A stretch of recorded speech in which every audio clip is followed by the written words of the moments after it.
Hello students, welcome to my YouTube channel PD Guruji classes. Students कैसे हैं आप सब लोग।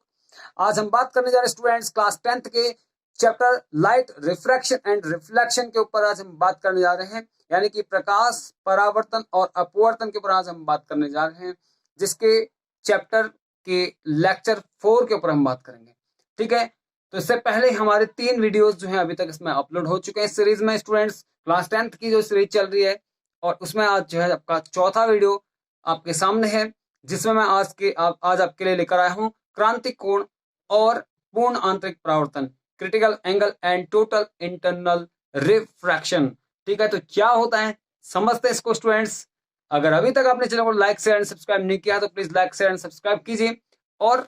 बेल आइकन को प्रेस करना ना भूलें ताकि आने वाली वीडियोस का नोटिफिकेशन आपको मिलता रहे। स्टूडेंट्स तो स्टार्ट करते हैं, लेट्स स्टार्ट। स्टूडेंट्स यहाँ पे आपके सामने 3 डायग्राम बने हुए हैं। ठीक है, 3 डायग्राम यहाँ पे आपके सामने बने हुए हैं और आपको इन अलग अलग डायग्राम की मदद से मैं समझाने जा रहा हूं क्रांतिक कोण और पूर्ण आंतरिक परावर्तन। तो स्टूडेंट्स क्या होता है क्रिटिकल एंगल, क्या होता है क्रिटिकल एंगल? एक्चुअली वो एंगल होता है जिसमें सबसे पहले हम क्रिटिकल एंगल की बात करते हैं। ठीक है स्टूडेंट्स, होता क्या है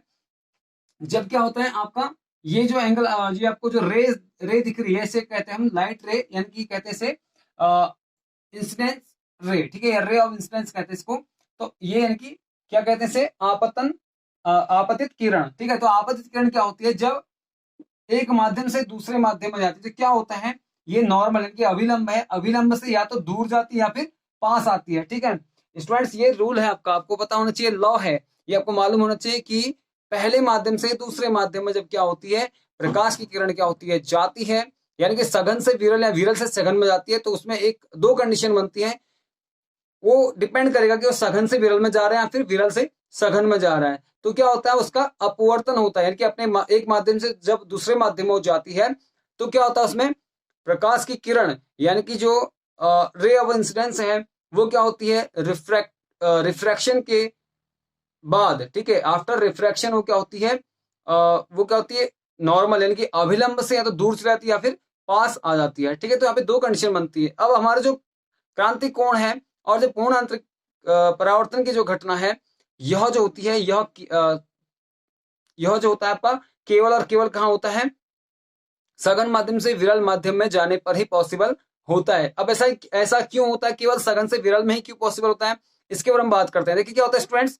जब देखो आपको पता है ये एक मीडियम है, ऊपर से लाइट रे ऐसे आई और यहाँ से ऐसे जो है जो अभिलंब होता है उससे या तो दूर से रहती है या फिर उसके पास आ जाती है। अब वहां पे लफड़ा क्या होता है, यहाँ पे बात ये होती है कि जब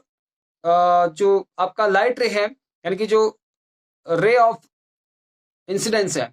वो क्या होता है जब दूसरे माध्यम में जाता है, यानी कि सघन से विरल में जब जाता है, यानी कि डेंस मीडियम से रेयर मीडियम में जब जाता है तो क्या होता है वह नॉर्मल से थोड़ा सा हट जाता है। ठीक है, लेकिन जब क्या होता है हम चेंज करते हैं वैल्यू, किसकी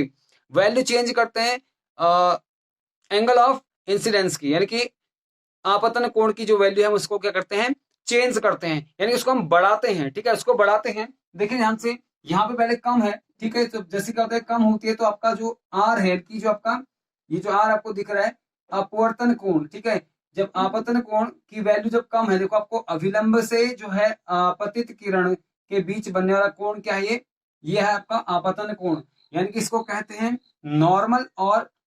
क्या रे ऑफ इंसिडेंस के बीच बनने वाला जो एंगल है ये है आपका क्या, इसे कहते हैं इंसिडेंट एंगल या एंगल ऑफ इंसिडेंस इसको कहते हैं। ठीक है, तो ये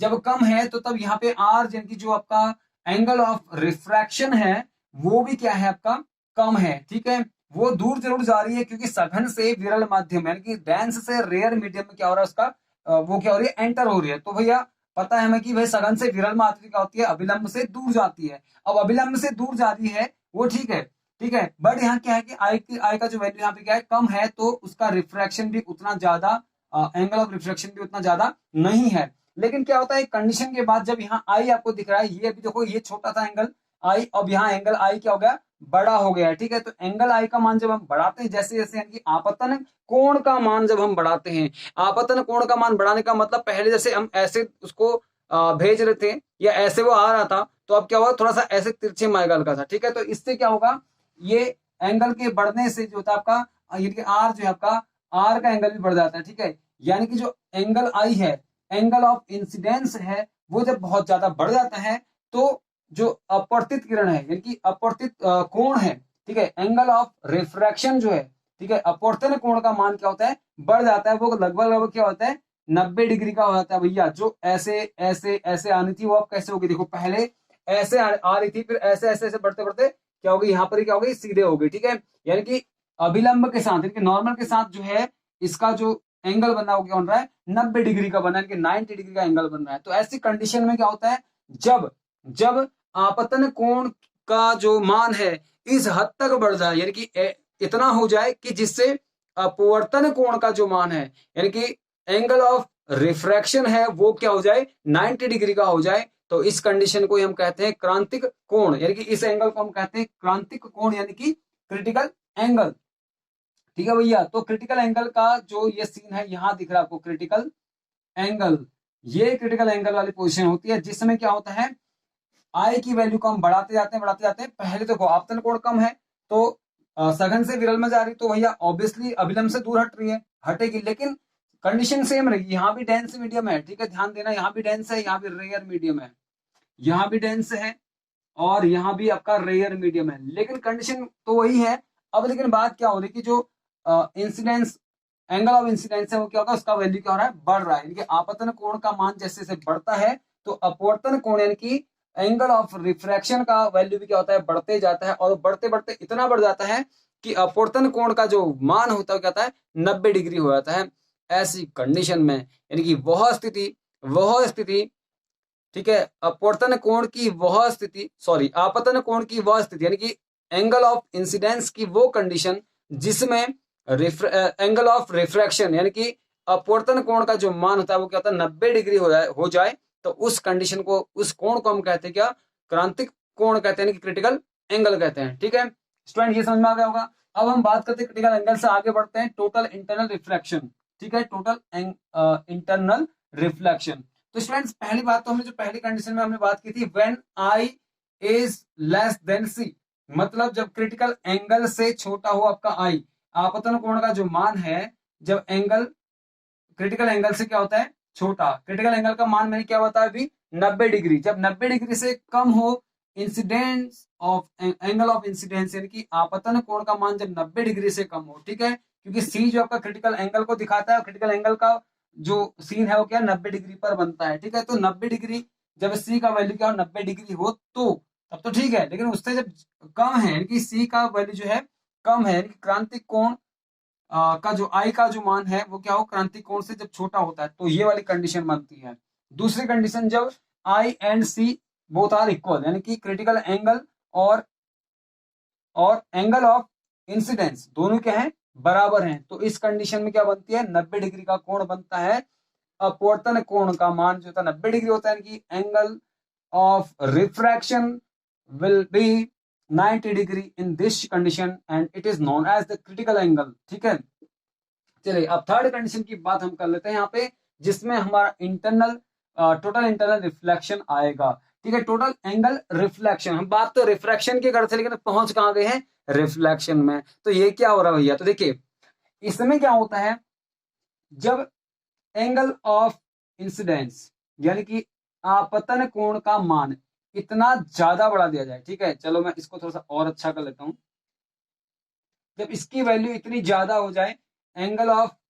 इंसिडेंस की वैल्यू जब क्या हो, पहले से भी ज्यादा हो, क्रांतिक कोण क्रिटिकल एंगल से भी क्या हो, ज्यादा हो जाए, ठीक है, आई का जो वैल्यू है वो क्या हो, जब बहुत ज्यादा हो जाए, ठीक है, तो बहुत ज्यादा हो जाए, इनकी क्रिटिकल एंगल की कंडीशन से भी आगे निकल जाते हैं हम। जब पहले मैंने बोला कि भैया जो एंगल है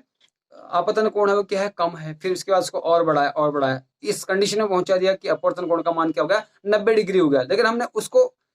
जो आपतन कोण है उसे हमने जो एंगल ऑफ इंसिडेंस है उसको हमने कम करने के बजाय और ज्यादा कर दिया, ठीक है, क्रांतिक कोण से भी ज्यादा हम करने उसको जा रहे हैं। तो ऐसी कंडीशन में क्या होगा, आई की वैल्यू जब बढ़ जाती है तो आर का जो वैल्यू है वो क्या होता है, वो कुछ ऐसा होता है कि जो वो डेंस मीडियम से रेयर मीडियम में नहीं जाती है। अब यहाँ पे इसका रिफ्रैक्शन नहीं हो पाता है, वो पहली जो है पहले मीडियम से दूसरे मीडियम में नहीं जाती है, बल्कि क्या होता है, पहले मीडियम में ही क्या होती है, वो सीधे रिफ्लेक्ट हो जाती है, यानी कि उसका परावर्तन हो जाता है। ठीक है, यानी कि जब क्या हो 90 डिग्री से ज्यादा, यानी कि I is greater than C, मतलब क्या है कि क्रांति आई जो है आपतन कोण को दिखाता है, एंगल ऑफ इंसिडेंस को दिखाता है, उसका वैल्यू ज्यादा हो जाए, सी यानी कि किससे, क्रिटिकल एंगल से, यानी कि 90 डिग्री से ज्यादा हो जाए, आई की जो वैल्यू है वो 90 डिग्री से जब ज्यादा होती है, तो उस कंडीशन में क्या होता है, उस कंडीशन में इसका आपतन होने के बजाय, सॉरी अपवर्तन होने के बजाय क्या होता है इसका, यानी कि रिफ्रैक्शन होने के बजाय क्या होता है, रिफ्लेक्शन हो जाता है। ये पूर्ण रूप से रिफ्लेक्टेड होके भैया क्या होते हैं, पहले मीडियम की तरफ ही मुड़ जाती है, जबकि इसको जाना कहाँ चाहिए था, दूसरे मीडियम में जाना चाहिए था, लेकिन अपवर्तन की घटना को ये भूल गई है, ठीक है, क्योंकि हमने क्या कर दिया है, उसकी लिमिट क्रॉस कर दी है हमने, उसके आपतन कोण को जो है उसके क्रांतिक कोण से भी ज्यादा कर दिया है, ठीक है। आपतन कोण की वैल्यू जब क्रांतिक कोण यानी कि क्रिटिकल एंगल से जब ज्यादा हो जाता है एंगल ऑफ इंसिडेंस की वैल्यू, तो ऐसी कंडीशन में क्या होता है, वो अब एक लिमिट तक ही क्या होती है, बैंड होती है ना, देखो पहले तो पहले ऐसी थी, फिर क्या होगी 90 होगी, अब 90 से भी आप चलेगी, ठीक है, क्योंकि हमने आई की वैल्यू क्या कर दिया है, बढ़ा दिया है, तो इसमें क्रांतिक कोण से भी ज्यादा कर दिया है। ऐसी कंडीशन में क्या होगी, जो रे है आपकी वो इधर दूसरे मीडियम में जाने के बजाय क्या होती है, पहले मीडियम में ही ऐसे लौट जाती है। और इसी कंडीशन को हम क्या कहते हैं स्टूडेंट्स, इसी कंडीशन को कहा जाता है पूर्ण आंतरिक परावर्तन। ठीक है स्टूडेंट्स, आपको यहां तक बात समझ में आ गई होगी कि मैं क्या कहने जा रहा था, ठीक है। तो अब हम कुछ आगे बात कर लेते हैं।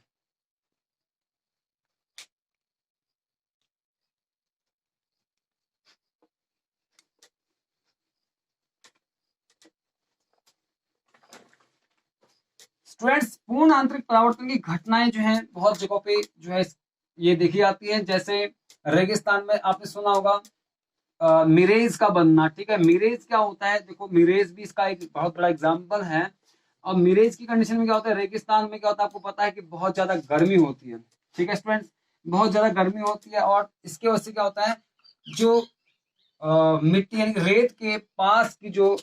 हवा होती है वो क्या होती है, थोड़ा सा गर्म है, वो ज्यादा गर्म हो जाती है, जबकि उसके बजाय जैसे ऊपर को जाती है तो वो ठंडी होती जाती है। और जैसे नीचे को आते हैं हम, मतलब हवा से जैसे नीचे को आते हैं रेगिस्तान की तरफ, रेत की तरफ, तो क्या होती है, गर्म होते जाती है, ठीक है। और गर्म होने से आपको मालूम है कोई भी चीज क्या होती है, फैलती है, ठीक है। यानी कि माध्यम के जो कण होते हैं, मीडियम के जो पार्टिकल्स होते हैं, वो क्या होते हैं, उनका जो डिस्टेंस है वो क्या होता है, बढ़ जाता है। और इसी वजह से क्या होता है, वहां पे मिरेज की कंडीशन बनती है। अब मिरेज होता क्या है, इसके ऊपर हम बात करते हैं, समझाता हूँ आपको डायग्राम बना के।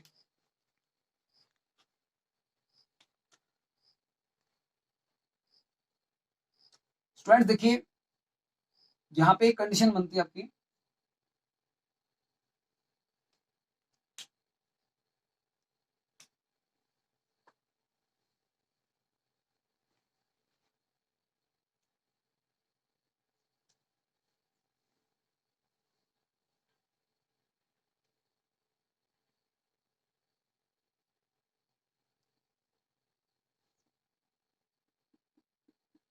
तो स्टूडेंट्स ये सनलाइट है और ये यहाँ पड़ती है आपके इस पेड़ पे, ठीक है। लेकिन इसका जो उल्टा प्रतिमा आपको यहाँ पे दिखेगा, अभी आपको बता दूं मैं कि इसमें होता क्या है एक्चुअली, इसमें क्या लफड़ा होता है, ये बहुत समझने वाली चीज है, क्लास 10th के लिए खासकर बहुत इंपॉर्टेंट, बहुत बार जो है बोर्ड एग्जाम में इसको पूछ लिया था स्टूडेंट्स, तो इसको ढंग से समझें और पढ़ें, ये बहुत काम की चीज है। स्टूडेंट्स, यहाँ पे आपका प्रेक्षक है, इनके ऑब्जर्वर है, ठीक है। यहाँ पे कोई इंसान खड़ा है, इस टाइप से हम इसको मानते हैं, हमें कोई इंसान खड़ा है,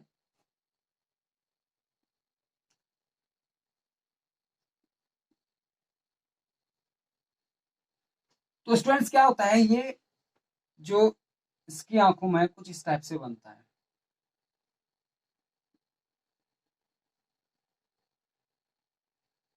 और हकीकत कुछ और होती है, देखो इस प्रकार से कह सकता हूँ, ऐसे, ठीक है, ये इसकी कंडीशन बनती है। स्टूडेंट्स, यहाँ पे आपको साफ साफ नजर आ रहा है कि क्या होता है, ये आपको मैं दिखा बोलता हूँ, उसको बोलता हूँ मिरेज, इसको बोलते हैं, ठीक है, मिरेज, यानी कि इसको बोलते हैं मरीचिका। मिरेज की जो कंडीशन है ये बनती है आपकी रेगिस्तान में बनती है। स्टूडेंट्स देखो, डायग्राम स्पष्ट कर रहा है अपने आप में, होता क्या है, देखो ये पेड़ है, ये आपकी रेत है, रेतीली भूमि है, और यहाँ पे होता क्या है कि ये सनलाइट जब इसमें पड़ती है इस पेड़ पे, पेड़ को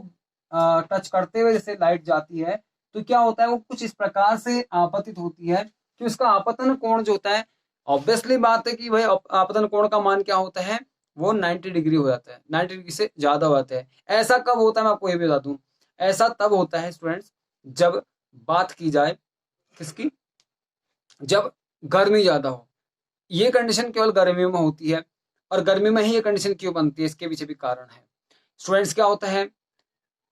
गर्मी के टाइम पे क्या होता है कि बहुत ज्यादा गर्मी होती है, और इसकी वजह से जैसे जैसे हम मिट्टी की तरफ आते हैं, क्योंकि जो जमीन है वो गर्म जल्दी होती है और ठंडी भी जल्दी होती है। ये जमीन की यानी कि जो लैंड की जो है खासियत होती है। हवा में जो है, हवा के जो पार्टिकल्स होते हैं वो क्या होते हैं, वो जल्दी गर्म नहीं होते हैं, देर से गर्म होते हैं और देर से ठंडे होते हैं। जबकि जो जमीन यानी कि जो लैंड है, लैंड का जो पोर्शन होता है उसमें क्या होता है, जो पार्टिकल्स होते हैं किसके, रेत के, ठीक है, तो वो क्या होते हैं, वो बहुत जल्दी गर्म हो जाते हैं। और जिसकी वजह से उसके लेवल पे जो हवा होती है, जो कि उसके पास पास की जो हवा होती है वो क्या होती है, बहुत गर्म हो जाती है। और गर्म होने से क्या होता है, माध्यम कैसा बन जाता है, विरल माध्यम बन जाता है। ठीक है, तो जैसे ऊपर से ऐसे पेड़ से देखो, ये पेड़ से जैसे ये सनलाइट आ रही है, अब जैसे जैसे देखो, जैसे जैसे क्या होता है, ये नीचे आते जाती है बिल्कुल यहाँ, एकदम यहाँ आने तक, यानी कि ये कि आपका जमीन है और इसके एकदम पास आने तक क्या होता है, इसका लगातार क्या होता है, रिफ्रैक्शन होता है। ठीक है, सॉरी हाँ, लगातार क्या होता है, रिफ्रैक्शन होता है, क्योंकि पहले ये मीडियम के यहाँ पे पार्ट्स बन गए, यहाँ पर से कुछ ऐसे हटे, फिर कुछ यहाँ से, कुछ यहाँ से, और फाइनली यहाँ आते आते ये इस हद तक, इस हद तक बैंड हो जाती है कि इसका क्या होता है, ये इस रेत से टकरा के क्या होता है, सीधे आंख पर पड़ती है। और लेकिन लगता है ऐसा जैसे कहीं यहाँ नीचे से कहीं से लाइट रे आ रही है, यानी कि जो पेड़ है कहीं यहाँ है, वो कुछ इस प्रकार से, क्योंकि चमक बिल्कुल ऐसा चमकने लगता है, ये रेत की जो सरफेस है बिल्कुल ऐसे चमकने लगती है। इस क्योंकि एंगल ऐसा बनता है कि इस पे जो एंगल बनता है वो क्या होता है, टोटल इंटरनल रिफ्लेक्शन वाली घटना यहाँ पे होती है। और क्रिटिकल एंगल से भी क्या होता है, इसका जो आपतन कोण है वो क्या होता है, वो 90 डिग्री से ज्यादा होता है। क्यों होता है 90 डिग्री ज्यादा, क्योंकि जो गर्मी की वजह से क्या होता है, रेत की पास की जो लेयर होती है वो क्या होती है, अत्यधिक गर्म होने की वजह से क्या होती है, पूर्ण रूप से विरल हो जाती है। जबकि इसके ऊपर को हम जाते हैं तो क्या होती है, सघन होती है। ध्यान देना, सघन की होती है, विरल की होती है, कंफ्यूजन बिल्कुल मत रखना। क्योंकि ऊपर हवा होती है, मैंने बोला कि गर्मी के टाइम पे क्या होता है, जमीन के नजदीक की हवा क्या होती है, गर्म ज्यादा होती है, और गर्म ज्यादा होगी तो क्या होगा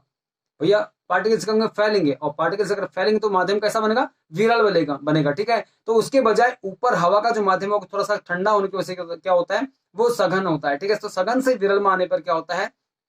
उसका अपवर्तन होते जाता है। लेकिन जितने जितने पास वो आती है लाइट रे, उतना उतने उतने जो है गर्म जमीन के आसपास की हवा से उसका संपर्क होता है कि वहां पे क्या होती है, वो अपवर्तित होते जाती है। और अपवर्तित होते होते इस हद तक अपवर्तित हो जाती है,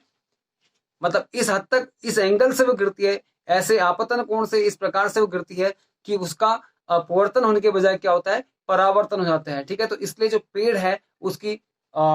वो यहाँ पे जो जमीन है यहाँ पे ये चमकने लगता है, और इसकी वजह से जो देखने वाला है कि ऑब्जर्वर है, उसको पेड़ जो है यहाँ पर नहीं दिखता है, बल्कि पेड़ तो दिखता है लेकिन पेड़ की उसको लगता है कि कहीं पानी में है, पेड़ नीचे उल्टा उसका प्रतिबिंब दिखने लग जाता है, क्योंकि वो ऐसे जाती है एंगल। लेकिन हकीकत क्या है, यहाँ से आता हुआ जैसे नजर आता है। और यही क्या होता है, मिरेज होता है। ये एक बिग कंफ्यूजन है, ठीक है, बहुत बड़ा कंफ्यूजन है, जो कि प्रेक्षक को लगता है कि पेड़ के नीचे, ये पेड़ कहीं तालाब के वहां पे क्या है, किनारे पर है। लेकिन हकीकत क्या होती है, तालाब के किनारे पर नहीं होता है, जबकि रेत पर क्या होता है, ये पूर्ण आंतरिक परावर्तन की घटना होती है, यानी कि जो एंगल है वो 90 डिग्री से ज्यादा होता है। रे ऑफ इंसिडेंस क्या होता है,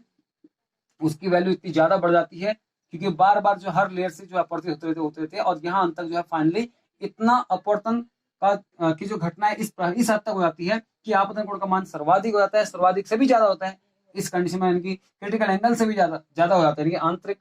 क्रांतिक कोण से भी क्या होता है, उसका मान ज्यादा होता है। और वो क्या होती है, सीधे ऐसे आंख पर पड़ती है प्रेक्षक की, और प्रेक्षक जो होता है कंफ्यूज हो जाता है,